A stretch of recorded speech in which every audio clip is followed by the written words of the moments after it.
गांव की मिट्टी में मोहब्बत का बीज भी उतनी ही गहराई से पनपता है जितना खेतों की फसल। उसी गांव में रहता था राघव, गरीब किसान का बेटा।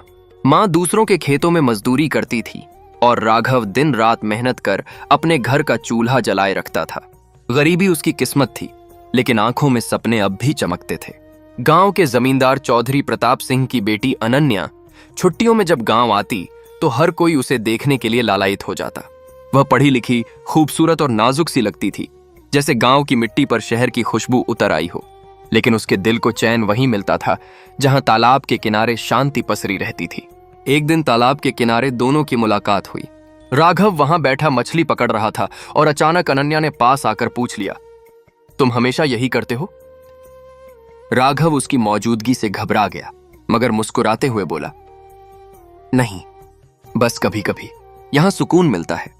अनन्या ने उस सादगी को पहली ही नजर में महसूस कर लिया। यही एक पल था जिसने दोनों की जिंदगी बदल दी। धीरे धीरे उनकी बातें बढ़ने लगीं। मेले में, मंदिर की सीढ़ियों पर, खेतों की पगडंडियों पर, जहां भी मिलते समय थम सा जाता। रात को जब पूरा गांव सो जाता तो दोनों चोरी छिपे तालाब किनारे मिलते और अपने सपने साझा करते। अनन्या कहती, काश मेरा परिवार हमारी मोहब्बत समझ पाता। राघव उसकी आंखों में झांक कर कहता, तेरे बिना मेरा कोई सपना पूरा नहीं, लेकिन तेरे घर वाले कभी हमें साथ नहीं रहने देंगे। और अनन्या हर बार उसका हाथ पकड़कर कहती, हम साथ हैं, बस यही काफी है। लेकिन प्यार कब तक छुपा रह सकता था? धीरे धीरे गांव में चर्चे होने लगे। औरतों ने चौधरी की बीवी के कान में फुसफुसाया कि उनकी बेटी गरीब लड़के के साथ देखी जाती है। खबर चौधरी प्रताप सिंह तक पहुंची तो उनका गुस्सा 7वें आसमान पर था। उन्होंने अपनी बेटी को घर में कैद कर दिया और राघव के खिलाफ कसम खाई कि इस रिश्ते को जड़ से मिटा देंगे। अनन्या अब बर्दाश्त नहीं कर पा रही थी। उसने एक रात राघव से कहा, अब और नहीं सहा जाता, हमें भाग जाना चाहिए।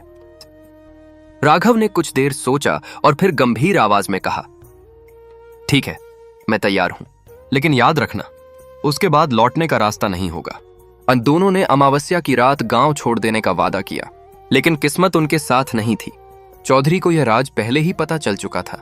उस रात जब राघव तालाब के पास अनन्या का इंतजार कर रहा था, अंधेरे से कुछ हाथ उसके गले में पड़ गए।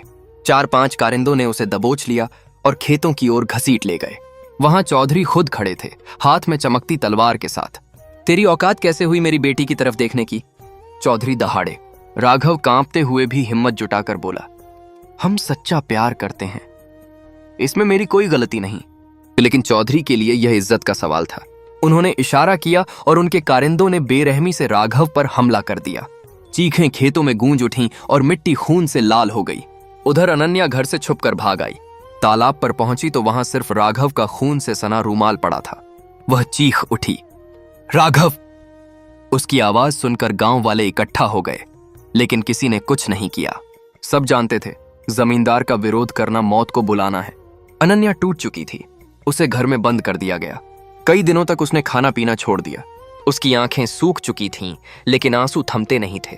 धीरे धीरे वह पागलपन की तरफ बढ़ने लगी। रातों को खेतों में जाकर राघव का नाम पुकारती, तालाब किनारे बैठ जाती जैसे वह वहीं आने वाला हो। कुछ ही महीनों बाद खबर आई कि अनन्या ने अपने कमरे में फांसी लगा ली। गांव ने इस हादसे को भूलने की कोशिश की, लेकिन कहानियां कभी मिटती नहीं। आज भी लोग कहते हैं कि अमावस्या की रात तालाब के किनारे एक लड़की की परछाई दिखती है जो राघव का नाम पुकारती है। उनकी मोहब्बत अमर हो गई, लेकिन उसका अंजाम खून और मौत था। यह कहानी सिर्फ प्यार की नहीं, बल्कि उस समाज की भी है जो अमीरी, गरीबी और इज्जत के नाम पर सच्चे रिश्तों को कुचल देता है।